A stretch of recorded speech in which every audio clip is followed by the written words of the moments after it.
আমি সকলোৱে হয়তো এদিন নহয় এদিন কাৰেণ্টৰ শ্বৰ্ট খাইছোঁ। সাধাৰণ 10-20 ভল্ট লাগিলে গোটেই গা সিৰসিৰাই যায় আৰু যদি অলপ সময় ধৰি থকা যায় তেন্তে মৃত্যু পৰ্যন্ত হ'ব পাৰে। যদি 440 ভল্ট হয় তেন্তে মৃত্যু হ'বলৈ বেছি সময় নালাগে। বন্ধুসকল, আজি আমি এনেকুৱা এজন ল'ৰাৰ বিষয়ে জানিম যিজনক সকলোৱে ইলেক্ট্ৰিক মেন বুলি জানে। যিকোনো ভল্টৰ কাৰেণ্ট লাগিলেও তেওঁৰ একো নহয়, বৰঞ্চ আমোদহে পায়। হাৰিয়ানাৰ দীপক জাংৰা সঁচাই আচৰিত। 2700 ভল্টৰ শ্বৰ্টে যিকোনো মানুহৰ জীৱন মুহূৰ্ততে কাঢ়ি নিব পাৰে, কিন্তু এই ল'ৰাজনে অনায়াসে 11,000 ভল্টলৈকে কাৰেণ্টৰ লগত উমলিব পাৰে। আচৰিত নহয়নে বাৰু? দীপকৰ মতে 8 বছৰ আগতে বিজুলী তাৰত তাৰ হাত লাগিছিল, কিন্তু একো হোৱা নাছিল আৰু তেতিয়াৰ পৰাই নিজৰ এই ইলেক্ট্ৰিক সহনশীলতাৰ বিষয়ে তেখেতে গম পাইছিল। এতিয়া দীপক ইলেক্ট্ৰিক মেন হিচাপে খ্যাত হৈ পৰিছে। সি ভাবে যে এই শক্তি তাক ভগৱানে প্ৰদান কৰিছে আৰু ইয়াক তেওঁ কেতিয়াও হেৰাব নোখোজে। সৰুৰে পৰাই সঞ্জু ভগতৰ পেটটো অলপ আকাৰত ডাঙৰ আছিল। তেতিয়া পৰিয়ালৰ মানুহে বিশেষ গুৰুত্ব দিয়া নাছিল। পাছত যেতিয়া সঞ্জুৰ বয়স বাঢ়িব ধৰিলে, সেই অনুপাতে তেখেতৰ পেটৰ আকাৰো বাঢ়ি গৈ থাকিল। গাঁৱত দুই এজনে সঞ্জুক জোকাব আৰম্ভ কৰিলে গৰ্ভৱতী মহিলা বুলি, কিন্তু কোনেও কথাটো বিশেষ গুৰুত্ব দিয়া নাছিল। স্বয়ং সঞ্জুৱেও এইটো সাধাৰণ কথা বুলিয়ে ভাবি থাকিল। কিন্তু বয়স অনুপাতে ক্ৰমান্বয়ে যেতিয়া বয়স বাঢ়ি যাব ধৰিলে তেতিয়া পেটৰ আকাৰো বাঢ়ি গৈ থাকিল। তেতিয়া সঞ্জুৰ বয়স 34 বছৰ। বৃহৎ পেটৰ বাবে এতিয়া সঞ্জুৱে উশাহ লোৱাত কষ্ট পোৱা হ'ল আৰু চিকিৎসকৰ কাষ চাপিবলৈ বাধ্য হ'ল। নাগপুৰৰ এজন খেতিয়ক সঞ্জু ভগত সঁচাকৈয়ে গৰ্ভৱতী আছিলনে বাৰু? 1999 চনৰ এৰাতি যেতিয়া সঞ্জুৰ শ্বাস প্ৰশ্বাস লোৱাত কষ্ট পাইছিল, তেতিয়া তেওঁক ওচৰৰ চিকিৎসালয়ত ভৰ্তি কৰোৱা হৈছিল।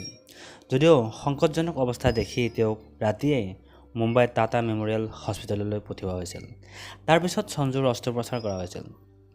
তাৰ অন্তত তেওঁৰ পেটৰ পৰা যি ওলাইছিল তাক দেখি ডক্তৰ হতবাক হৈ পৰিছিল।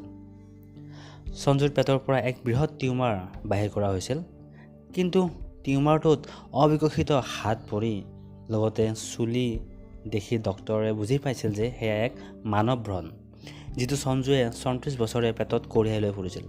আচলতে এই ভ্ৰণটো আছিল সঞ্জুৰে যমজ ভায়েকৰ, যিটো অবিকশিত হৈ সঞ্জুৰ পেটত ৰৈ গৈছিল। এনেকুৱা ঘটনা এয়ে প্ৰথম নহয়, আগতেও পৃথিৱীৰ বহু ঠাইত এনেধৰণৰ ঘটনা ঘটি গৈছে। পৃথিৱীৰ সকলো প্ৰাণীৰ বাবে খাদ্য অপৰিহাৰ্য। খাদ্য নোখোৱাকৈ আমি বৰ বেছি এসপ্তাহ বা তাতকৈ বেছি এমাহমান জীয়াই থাকিব পাৰিম, কিন্তু পানী নোখোৱাকৈ আমি এসপ্তাহ বেছি জীয়াই থাকিব নোৱাৰোঁ। অৱশ্যে এই ক্ষেত্ৰত কিছুমানে এমাহ পৰ্যন্ত থাকিব পৰাটো পৰিলক্ষিত হয়, কিন্তু সম্পূৰ্ণ 70 বছৰ খাদ্য পানী নোখোৱা কোনোবা থাকিব পাৰিবনে? আমাৰ সকলোৰে উত্তৰ হ'ব নোৱাৰে, কাৰণ সম্পূৰ্ণ প্ৰকৃতিবিৰুদ্ধ অৱস্থা কথা।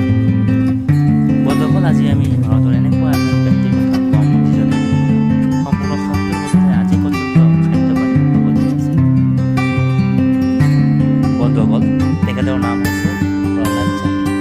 ৰাজস্থানৰ এজন ব্যক্তিয়ে দাবী কৰা মতে তেখেতে 1940 চনৰ পৰা খাদ্য পানী একো নোখোৱাকৈ জীয়াই আছে।